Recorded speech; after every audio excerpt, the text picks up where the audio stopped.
Well, like many people, I'm getting up there in age, which makes you think about a lot of things. And as I watch many of my family members drop dead like flies stuck in a window, it has given me much to think about. I've been a complete slacker when it comes to living a healthy lifestyle. And with that being said, I started to think about the consequences of my lack of action. And let's just say the outcome is not encouraging. The days of living a sedentary lifestyle and eating pizza will pay a heavy toll on my body, my quality of life, and how long I live.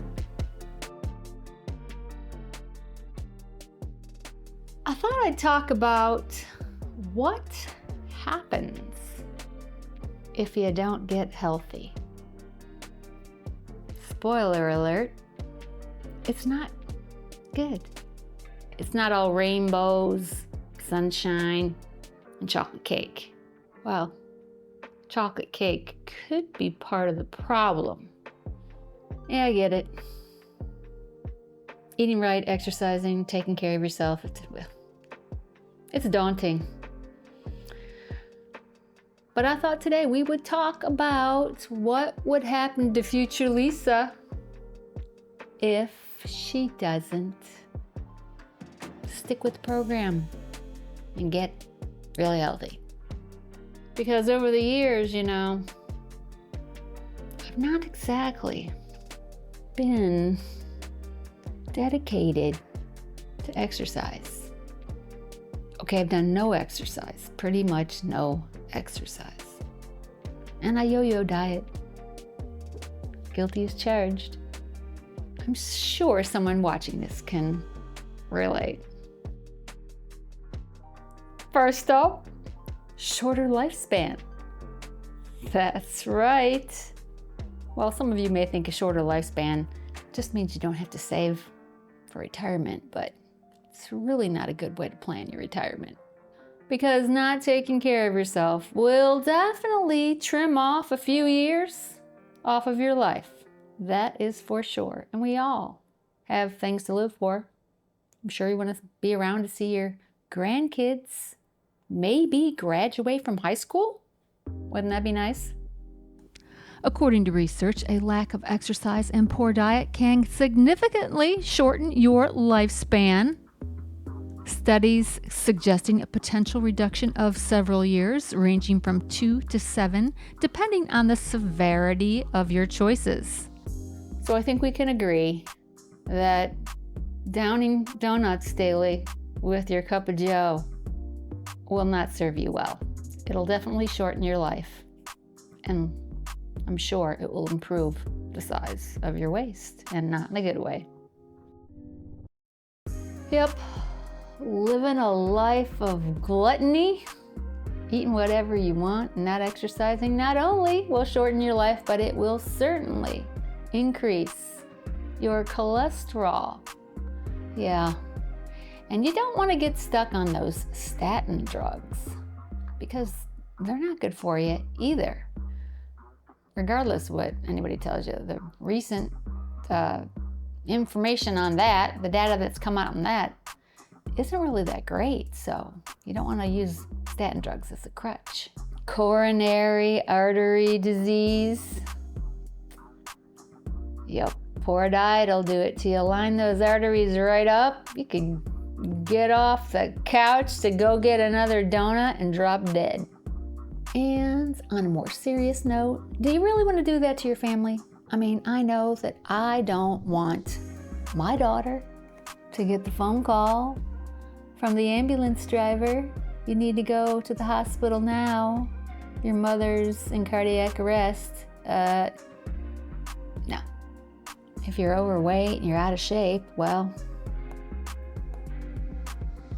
you may need a walker, and then or your family needs to assist with you getting around. I don't want to burden them with that either. Not taking care of myself can bring on a lot of hard things, like brain disease. But yeah, causes a lot of plaque in your brain, eating a lot of processed foods, sugars. A lot of cognitive diseases come from lack of exercise and poor diet. I even had this discussion with my doctor. I see a doctor for my neck.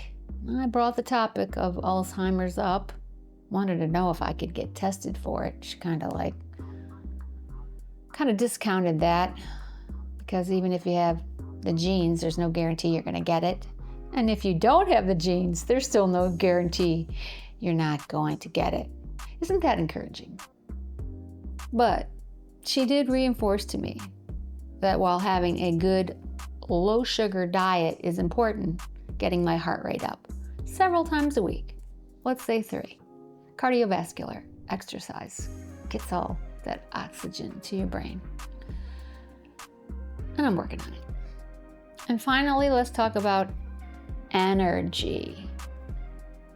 Being lighter, weighing less, gives you energy. You don't feel like a zombie when you roll out of bed in the morning. You've got energy to do things. You're lighter on your feet. Your mood is better when you're lighter. I can tell you, personally, I don't know if you've watched any of my other videos, but I started taking this seriously back in October of 2024. I had, over a 10-year period, put on 30 pounds. And not to give you a sob story, but I had injuries, broke my knee, did a lot of different things, stopped exercising. And I have been paying for it ever since. So, I've been on a low carb lifestyle for the past 90 days. I've taken off 20 pounds.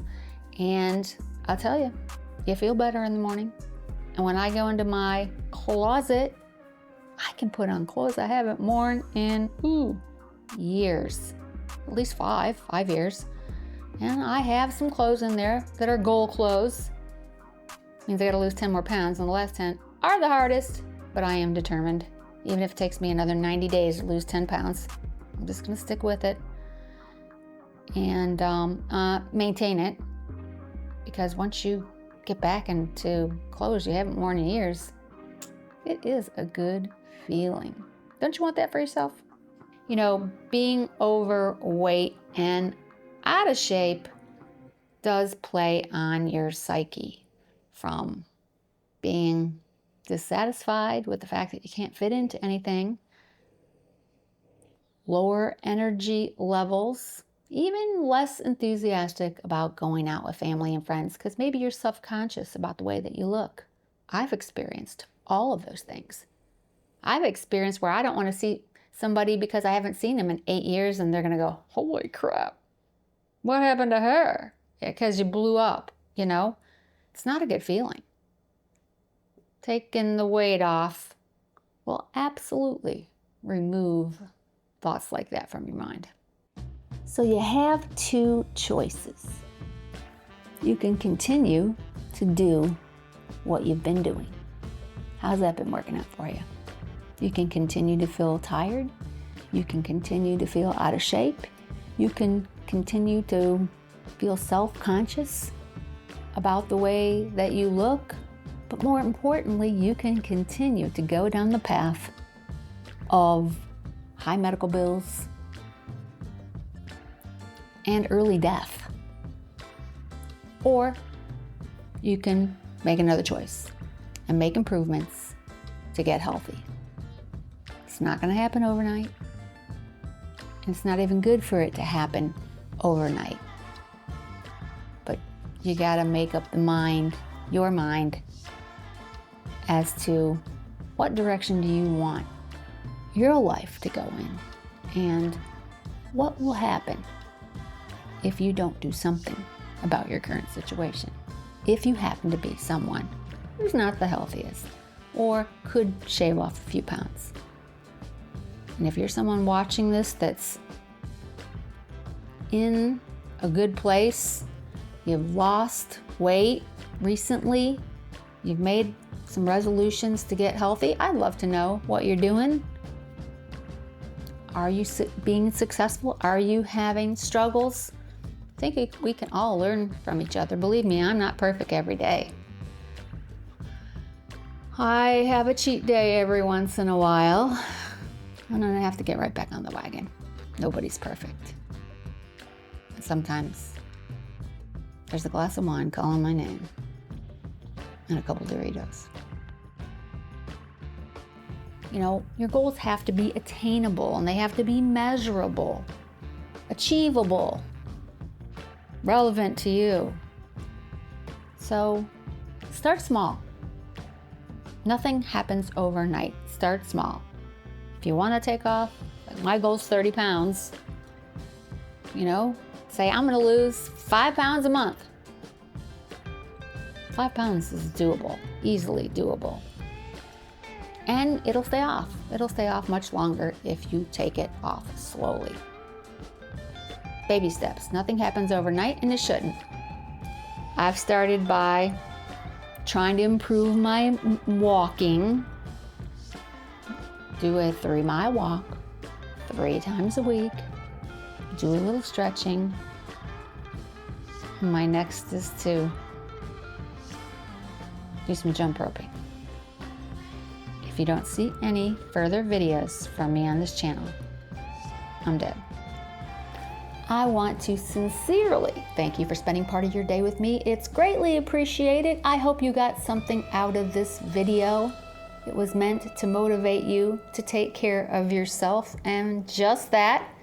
And I hope I see you here again. Don't forget to like, subscribe, and hit that bell on the next one. Take care.